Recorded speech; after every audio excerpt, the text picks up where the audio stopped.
जितनी भी माताएं एकादशी का व्रत करती बहुत ध्यान से सुनना आज की कथा हो, शायद जिंदगी में मिली ना मिली, और ये कथा का रिश्ता तो बहुत ध्यान से सुनना। स्कंद पुराण यहाँ तक कहती है कि इस कथा के चरित्र को जो श्रवण कर लेता है उसको 26 एकादशी करना भी नहीं पड़ती। इस एकादशी की केवल ये कथा सुनकर ही वो तर जाता है। बहुत ध्यान से सुनना इसको, कथा को। एकादशी के दिन जब आप जल शंकर को चढ़ाने तो रोज ही जाते हैं। जब एकादशी का दिन रहे और शंकर जी के मंदिर में आप जल समर्पित करें तो 3 बार मुख से स्वधा स्वधा स्वधा या स्वधा स्तोत्र का पाठ, जिसमें 12 श्लोक 2-4 हैं। पैसा तो आ रहा है पर घर में टिक नहीं रहा। डॉक्टर में, पुलिस में, एक्सीडेंट आदि में, कहीं गलत जगह पर व्यसन में अगर पैसा जा रहा है, जुए में, मांसाहार, मदिरा पान, या कहीं आया पैसा आने में कमी नहीं, आ रहा है पर टिक नहीं रहा, रुक नहीं रहा। कोई मांगने आ गया, दे दिया, फिर वहां से अपने पास नहीं आ रहा, अपन कह रहे हैं भैया हमारा पैसा लौटा दो, नहीं आ रहा। तो महाराज शिव महापुराण की कथा कहती है एकादशी के दिन गंगा के जल में मात्र 7 बेलपत्री डालकर जो नंदीश्वर भगवान अर्थात जो शंकर जी के शिवलिंग के सामने नंदी होता है, उस नंदी के चरण पर गंगा का जल चढ़ाकर बेलपत्री शिव पर समर्पित कर देता है, उसके घर में रुपया रुकना चालू हो जाता है। फिर वो गलत जगह पर नहीं जाता, गलत स्थान पर वो धन जाएगा ही नहीं। तूने स्वीकार किया, मांग तुझे क्या चाहिए। एकादशी ने भगवान विष्णु से कहा, नाथ प्रभु वर दे दो, मृत्यु लोक में जो मनुष्य मेरा व्रत करेगा, चाहे जलचर, थलचर, वायुचर या सांसारिक मनुष्य, मेरा अगर एकादशी का व्रत करेगा प्रभु, उसके यहाँ धन धान्य वैभव सुख संपदा बढ़ेगी और उस जीवात्मा को नरक नहीं भोगना पड़ेगा, सीधे वैकुंठ का उसको वास मिलेगा। जब जीव आत्मा को लेकर चला जाएगा, यम के दूत जब बंदी बनाकर ले जा रहे होंगे उस जीवात्मा को, जिसके प्राण छूटे होंगे, यम के दूत जब बंदी बनाकर ले जा रहे होंगे, तब मुझे वर दो कि मैं इसका हाथ पकड़कर बेतन्नी से पार उतार कर सारे नरकों से निकालती हुई आपके धाम में लेकर आऊं। भगवान ने वर दे दिया, तथास्तु। हे एकादशी सुनो, मृत्यु लोक का मनुष्य अन्न का त्याग कर कर, क्योंकि अन्न में एकादशी के दिन पाप पुरुष रहता है, अन्न का त्याग कर कर एकादशी के दिन जो मनुष्य तुम्हारा व्रत धारण करेगा, उस व्रत को करेगा और उस व्रत को धारण करेगा, उसकी मनोकामना पूर्ण होकर वो मेरे ही धाम को जाएगा। ये तो हुआ एकादशी के जन्म की कथा। एकादशी और द्वादशी इन 3 तिथियों पर एक रोटी में थोड़ा सा मीठा रखकर सोमक पितृ का नाम लेकर यदि गाय को खिला दिया जाता है, तो अगर कोई पूर्वज प्रेत योनि में भी पड़ा हुआ होता है, भटक रहा होता है, जिसको पिंड नहीं मिला, जो अचानक मर गया होता है, अधोगति में चले गया होता है, उस जीव की मुक्ति दशमी, एकादशी और द्वादशी 3 दिन सोमक पितृ का नाम लेकर रोटी में, पूरी में मीठा रखकर अगर गाय को खिला दिया जाता है ये 3 दिन तक, तो वो पितृ कभी भटकते नहीं है, उनको मुक्ति प्राप्त हो जाती है, मोक्ष में। और श्रीमद् वल्लभाचार्य जी ने कहा था एकादशी मरने के बाद मत दो, एकादशी जीते जी दो। कहा था कि नहीं कहा था? जीते जी दान करिए। इसलिए जगदीश में, जगन्नाथपुरी में एकादशी उल्टी लटकी हुई है। करें आपने दर्शन? जगदीश में एकादशी को उल्टा लटकाया, क्यों? क्योंकि वल्लभ ने कहा कि एकादशी जीते जी दो। कई पंडितों कहते हैं तुम्हारे दादाजी मर गए, जब 12वें का दिन होता है ना, तो पंडित जी संकल्प छुड़ाते हैं, दो एकादशी। बड़े बेटे ने 5 दे दी, छोटी बहू ने 3 दे दी, उसने 2 दे दी, उसने 2 दे दी। तो क्या तुम्हारे दादाजी भिखारी थे जो तुम्हारी एकादशियां लेकर जाएंगे? और तुम कौन होते हो दादाजी को एकादशी देने वाले? तुमने कौन सा इतने पुण्य कर लिए जो तुमने एकादशी दे दी? एकादशी के दान की महत्वता श्रीमद् वल्लभाचार्य जी ने कहा कि कोई व्यक्ति अगर खटिया पर सड़ रहा है, पलंग पर तड़प रहा है, हॉस्पिटल में पड़ा हुआ है, तो निवेदन है देखने जाओ तो अपनी करी हुई एकादशी में से 2 एकादशी का दान उसको तुरंत दे दो। क्यों? तो जिससे उसको मोक्ष मिले, मरने के बाद नहीं।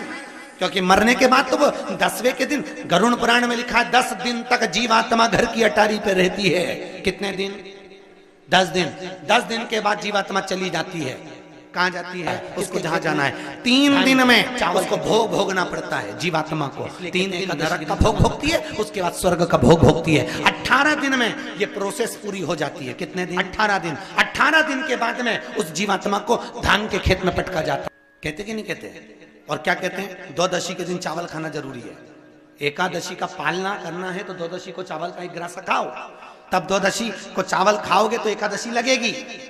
चावल नहीं खाओगे तो एकादशी नहीं लगेगी। द्वादशी को चावल खाना जरूरी है। क्यों कहते हैं? क्योंकि धान के खेत में जीव को छोड़ा जाता है, उस धान के खेत में, चावल के खेत में जीवात्मा रहती है। उसको चिड़िया खाती है तो चिड़िया के रूप में जन्म लेता है, मनुष्य खाता है तो मनुष्य के रूप में जन्म लेता है। इसलिए एकादशी के दिन चावल नहीं खाया जाता, क्योंकि एकादशी के दिन हम चावल खाएंगे तो जीव हत्या का दोष अब खाना है। द्वादशी के दिन, द्वादशी के दिन क्यों खाया जाता है?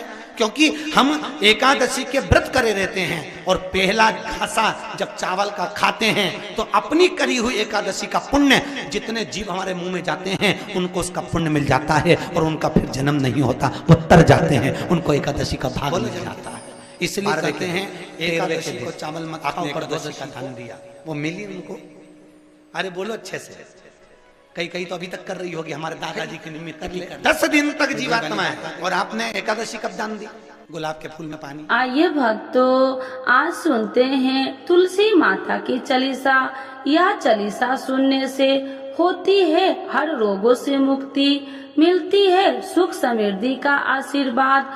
तो एक बार बोलिए प्रेम से विष्णु भगवान की जय, तुलसी माता की जय, भगवती माता की जय। श्री तुलसी महारानी करु विनय सिरनाय, जो मम हो संकट विकट दीजे मात नसाय।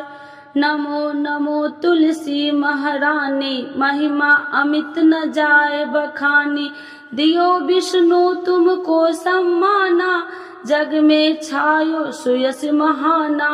विष्णु प्रिय जय जयंती भवानी, तिहु लोक की हो सुख खानी।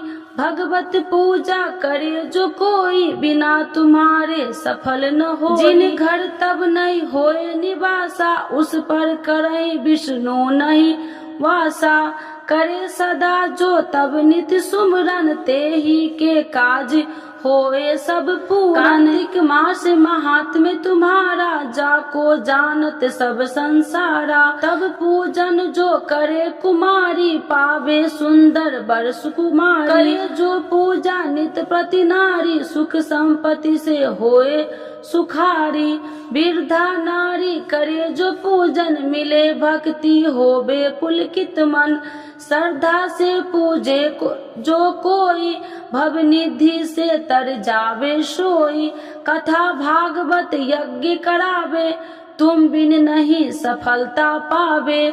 छायो तब प्रताप जग भारी, ध्यावत तुम्हि सकल चितधारी। तुम्हि मात यत्र तंत्र में, सकल काज सीधे होवे क्षण में। औषधि रूप आप हो माता, सब जग में तब यश विख्याता। देव ऋषि मुनि और तपधारी, करत सदा तब जय जयकारी। वेद पुराणन तब यश ज्ञाया, महिमा अगम पार नहीं पाया। नमो नमो जय सुख कारिणी, नमो नमो जय दुख निवारिणी। नमो नमो सुख संपत्ति देनी, नमो नमो अख काटन छेनी। नमो नमो भक्तन दुख हरनी, नमो नमो दुष्टन मद छेनी। नमो नमो भव पार उतारिणी, नमो नमो परलोक सुधारिणी। नमो नमो निज भक्तन उबारिणी, नमो नमो जन काज सवारिणी। नमो नमो जय कुमति नशावनी, नमो नमो सब सुख उपजावनी। जयति जयति जय तुलसी माई, ध्याऊ तुमको शीश नवाई। निर्जन जानी मोहि अपनाओ, बिगड़े काज आप बनाओ। करूँ विनय मैं मात तुम्हारी, पूर्ण आशा करूँ हमारी। शरण चरण कर जोरी मनाओ, निस दिन तेरे ही गुण गाऊं। करहु मात यश अब मोह पर दाया, निर्मल होए सकल मम काया। मांगू मात या बर दीजे, सकल मनोरथ पूरन कीजे। जानू नहीं कुछ नेम उचारा, क्षमहु मात अपराध हमारा। 12 मास करे जो पूजा, ताशम जग में और न दूजा। प्रथम ही गंगा जल मंगवावे, फिर सुंदर स्नान करावे। चंदन अक्षत पुष्प चढ़ावे, धूप दीप नैवेद्य लगावे। करे आचमन गंगा जल से, ध्यान करे हृदय निर्मल से। पाठ करे फिर 40 की, स्तुति करे माते तुलसी की। यह विधि पूजा करे हमेशा, ताके तन नहीं रहे कलेशा। करे मास कार्तिक का साधन, शोभे नित्य पवित्र सिद्ध होई जाई। है यह कथा महा सुखदाई, पढ़े सुने सो भव तर जाई। यह श्री तुलसी चालीसा, पाठ करे जो कोई। गोविंद सो फल पावही, जो मन इच्छा होई। तो एक बार बोलिए प्रेम से विष्णु भगवान की जय, तुलसी माता की जय, भगवती माता की जय, सर्व देवी देवताओं की जय।